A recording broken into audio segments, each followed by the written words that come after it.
Hey guys, what's up? Fabian for Liberty, FabianForLiberty.com. At the end of the video, I'm going to share with you an experience I had last night while conducting an interview with Charlie McGrath on WideAwakeNews.com on his radio program that was pretty amazing, I think, pretty hardcore. But first I want to talk about all these states that are filing petitions at the WhiteHouse.gov website regarding secession. Now, evidently, you get over 25,000 signatures, or over a certain amount of signatures for the petition, and the White House needs to respond within 30 days. You know, the principle of secession, or the idea of secession, is actually a pretty American ideal. I mean, that's how America was founded. We seceded from England. And we created the 13 colonies, and then later on created the United States. Ronald Reagan, in his 1980 inaugural address, clearly stated the states created the federal government. It wasn't the other way around. It wasn't the federal government that created the states. The states created the federal government under the condition they knew. In fact, one of the reasons we first had the Articles of Confederation, and a lot of the founding fathers at that time didn't want to go to the Constitution because they felt it was too much central power. But eventually they finally went to the Constitution, and still even then, a lot of the founders wanted to make sure that, if government got out of control, they would have the opportunity to secede. Now, a lot of people think that this ended in the Civil War.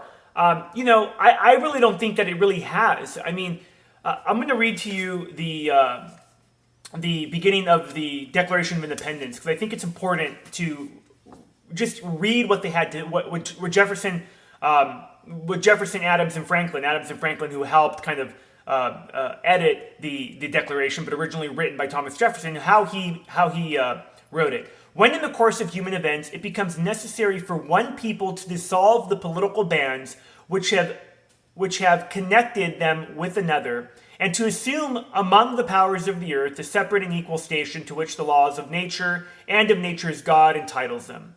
A decent respect to the opinions of mankind requires that they should declare the causes which impel them to the separation. I mean, they put it very politely to the then King George III of England that, look, it's not working out clearly. And then they go on and they list a long train of abuses that the king had inflicted upon the colonies.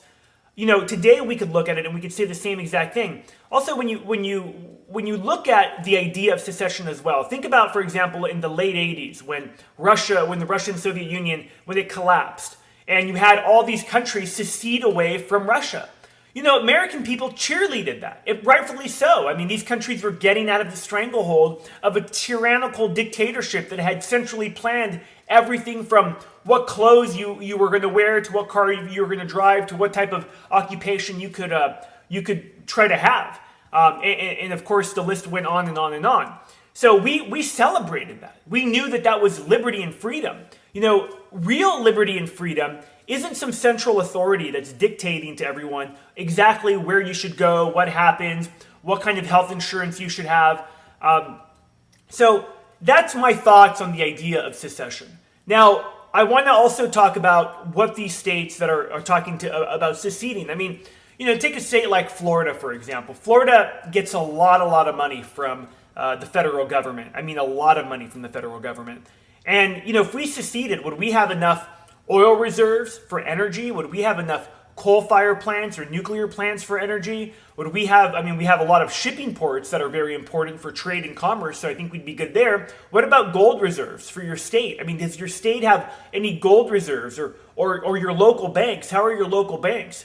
And what would happen if your state, like a state like Florida, where you've had the big mega banks come in and basically wipe out the small little banks? I mean, again, going back to an article from Forbes talking about how in the next 10, 15 years, America might just have 20 banks. In Canada, they just have a few banks, and they think that's great. That's the model. So how would your state handle secession?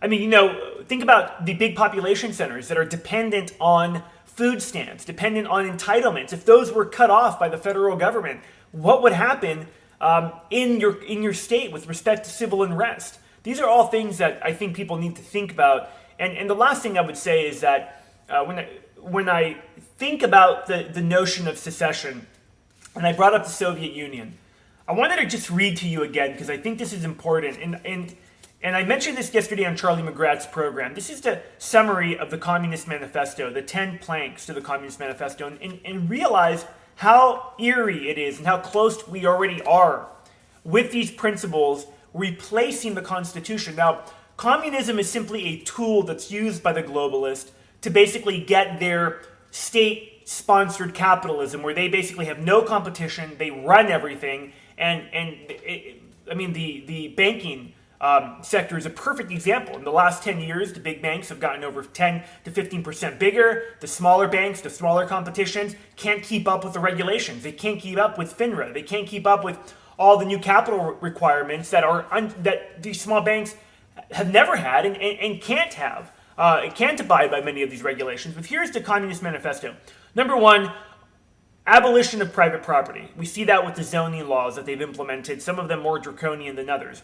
Number two, a heavy progressive income tax. This was basically Obama's re-election.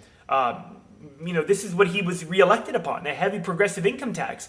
And the people love this. They're cheerleading the fact that, hey, let's go take more money from the producers, many of them that are small business owners, and that actually produce jobs that reinvest this money into the economy. Let's take it for them to have it misallocated with an out-of-control criminal government. I mean, how that makes sense to anybody, even liberals, how that makes sense to them is beyond me.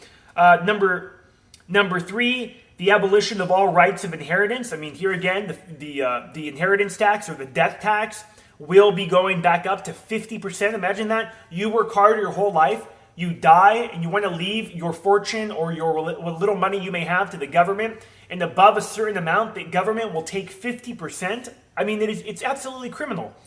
Number five, which is the most obvious one, is central banks. Number four was the confiscation of property from all immigrants and rebels. That haven't happened yet, but it could happen from the rebels, which is the Tea Party, Ron Paul supporters. Number five is central banks. Number six is government control of communications and transportation. That absolutely is underway. That's pretty self-explanatory. Number seven, government ownership of factories and agriculture. I mean, they've taken over healthcare, they've taken over the auto industry. I mean, they have their foot in the door with all of these other big manufacturers. Look at Solyndra, look at all the government collusion with these manufacturers. Number eight is government control of the labor. Number nine, corporate farms and regional planning. You see this with Monsanto and these big mega agro farms that are trying to shut down the little small farmers. And number 10, probably the most important, government control of education. I mean, in essence, taking our education system, which again is something that is reserved to the states. The federal government has taken it over and has really turned it into re-education camps for their progressive socialist agenda. I mean, it's so obvious to anybody that's listening. Now, those are my thoughts on secession. I guess the last point I'd make on that before I get into my experience last night on Charlie McGrath's radio program was the fact that people are actually leaving their name and their address, all their information on the websites, on the White House's website, petitioning for secession. That's pretty stupid. I mean, who do you think they're going to come looking for? Now supposedly to the White House's own rules, they're going to have to answer to this. And I think this is actually the beginning of a long trend over the next 4 years, which is a growing group of Americans that are disenchanted, that are disenfranchised by this government. All right, last night I was on the Charlie McGrath radio program, like I mentioned, and it was about 9:40 or around the 40-minute mark. And I guess even before I say this, I just want to say, if you've watched my videos for some time or since the beginning, you know that I don't get into like some other YouTubers that I think really lack the credibility, get into, hey, I have the police following me, or people are disappearing in my neighborhood. I mean, real just crazy stuff. I'm not saying that stuff can't happen. I mean, we know that stuff does happen. It's just, I don't think it's happening to YouTubers. But last night, this could be a coincidence. The power in my house, while I'm doing the interview, the power in my house goes out. Didn't go out with my neighbors. And my cell phone dies. Both of them were restored later on in the morning. My neighbors had their cell phones. They had power. It was just really, really bizarre. And I don't know. Tapingforliberty.com. Thanks for watching. I'm out.